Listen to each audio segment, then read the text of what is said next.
여러분 안녕하십니까? 삼성전자의 지난 1분기 영업이익이 96%가량 줄어든 것으로 나타났습니다. 이익은 낮지만 충격적인 결과, 말 그대로 어닝 쇼크입니다. 하락한 경기 탓에 삼성전자의 주력인 메모리 반도체 수요가 크게 줄면서 가격 하락으로 이어졌기 때문입니다. 삼성전자는 25년 만에 처음으로 메모리 반도체 감산을 공식화했습니다. 먼저 박진준 기자가 전해드립니다. 삼성전자의 올해 1분기 영업이익은 6천억 원, 작년 1분기 14조 원에 비해 96%나 줄었습니다. 분기 영업이익이 1조 원에 못 미친 건 14년 만입니다. 매출도 지난해 같은 기간보다 19% 줄었습니다. 부문별 세부 실적은 이달 말쯤에야 나오는데 반도체에서 4조 원 안팎의 적자란 관측이 나옵니다. 판매량 자체가 줄어든 데다 D램 메모리 가격이 올 들어 개당 2달러 밑으로 떨어진 게 수익 악화를 부추겼습니다. 재고가 많다라는 부분이 계속 영향을 주었었던 거고 미국도 마찬가지지만은 또 중국 쪽 영향도 분명히 있었던 부분입니다. 실적과 함께 감산 사실도 공식 밝혔습니다. 의미 있는 수준까지 메모리 생산량을 하향 조정 중이라고 밝힌 건데 삼성전자의 감산 전환은 1998년 이후 25년 만입니다. 지금까지 삼성은 반도체 경기가 불황일 때도 생산량을 유지해 회복기에 경쟁업체들을 앞서가는 전략을 사용해왔습니다. 이런 전략을 사용하기 위해서는 그만큼 체력이 뒷받침이 되어야 되는데 현재 수준으로서는 반도체 산업의 회복기가 불투명한 상황이라서 더 이상의 유지가 힘들다고 판단하지 않았나. 단가 하락에 재고량마저 급증하자 전략을 바꾼 걸로 보입니다. 삼성전자의 지난해 반도체 재고량은 전년 대비 76% 증가했습니다. 이미 SK 하이닉스와 미국의 마이크론 테크놀로지는 작년 4분기부터 감산 중입니다. 웨이프 투입량을 줄이면 당연히 생산되는 반도체가 줄어요. 그걸 줄이겠다는 얘기고요. 자동차를 10대 만들던 걸 5대만 만든다. 자동차 라인을 세우지 않잖아요. 그런 효과라고 보시면 됩니다. 3대 메모리 업체 중 끝까지 버티던 삼성전자도 감산에 들어가면서 반도체 가격은 반등을 기대해 볼 수 있게 됐습니다. 이런 기대감에 오늘 삼성전자 주가는 4% 넘게 상승했고 SK 하이닉스도 6% 넘게 올랐습니다. MBC 뉴스 박진준입니다. 우리나라 경상수지도 11년 만에 2달 연속 적자를 기록했습니다. 수출이 수입보다 6천억 원 이상 적었는데 역시 반도체 수출이 부진했던 탓이 큽니다. 이어서 고재민 기자가 전해드립니다. 마이너스 41.5%. 지난 2월 한국의 반도체 수출액은 1년 전의 절반 수준으로 떨어졌습니다. 지난 1분기 삼성전자 반도체 사업의 적자 폭이 4조 원에 달할 거란 관측과 함께 이번 달 말 실적을 발표할 SK하이닉스도 2분기 연속 적자가 예상되는 상황입니다. 반도체 산업 부진 탓에 수출은 6개월 연속 감소했습니다. 최악의 실적이 발표된 오늘 삼성전자 반도체 공장을 찾은 추경호 경제부총리는 전폭적인 지원을 약속했습니다. 그만큼 반도체 실적 부진이 전체 경제에 부담이라는 점을 반증한 셈입니다. 반도체를 과거에는 산업의 쌀이다 했는데 저는 쌀을 훨씬 뛰어넘어서 정말 생명수와 같은 산업이다. 반도체와 함께 화학과 철강 제품 수출까지 부진하면서 지난 2월 상품 수지는 마이너스 13억 달러, 5개월 연속 적자를 기록했습니다. 서비스를 사고 판 성적표, 서비스 수지도 적자를 면치 못했습니다. 수출 화물은 이미 하락세를 보이면서 운송 수지가 31개월 만에 적자로 전환했고 코로나 방역이 풀리며 해외여행도 급증해 여행 수지 적자도 10억 달러를 넘겼습니다.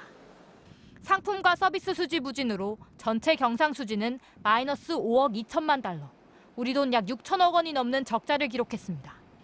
지난 1월보다는 적자 폭이 줄었지만 11년 만에 2달 연속 적자입니다.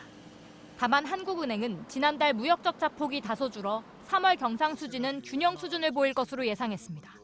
상품 수지는 분명히 좋아질 거지만 서비스 수지는 플러스 마이너스 요인이 혼재되어 있다. 저희가 볼 때는 균형 수준에서 플러스 마이너스 효과가 다 있기 때문에 정부는 외국인 입국자가 늘고 무역 수지가 개선돼 올해 경상 수지가 연간 200억 달러대 흑자가 될 것으로 기대하고 있습니다. 하지만 수출 회복엔 뚜렷한 신호가 없고 내국인 해외여행도 늘고 있다는 점이 변수로 남아 있습니다. MBC 뉴스 고재민입니다. 네, 경제팀 이성일 기자와 지금 상황 좀 더 짚어보겠습니다.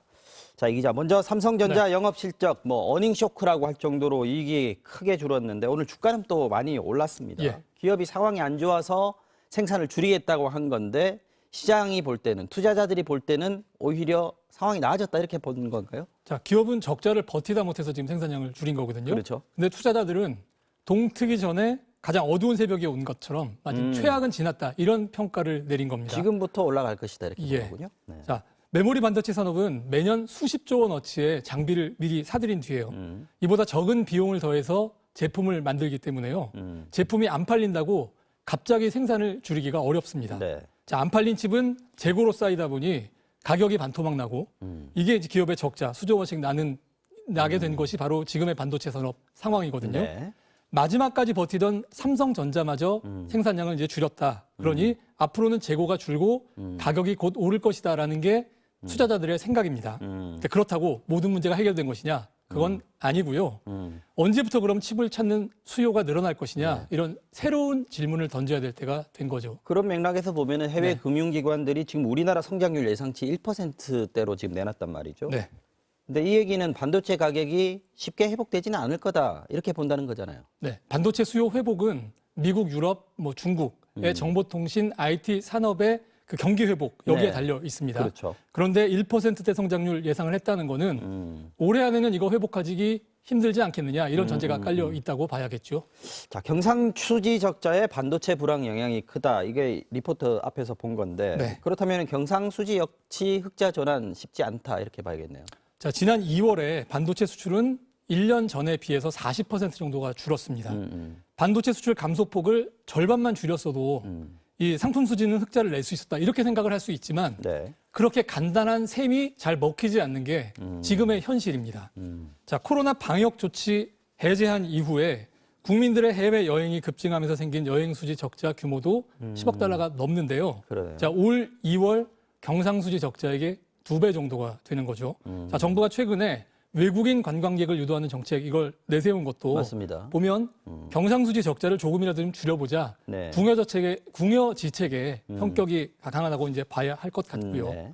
그런데 이런 단기적인 대응에 더해서 반도체나 전기차 산업의 같은 이런 차세대 산업이 겪는 구조적인 변화에 또 주목해야 된다. 이런 것도 중요하겠죠. 네. 다른 분야에서는 우리하고 협력을 해서 성장을 했던 중국이 이 두 산업에서는 이미 경쟁자이거나 경쟁자가 되려고 지금 노력을 하고 있지 않습니까?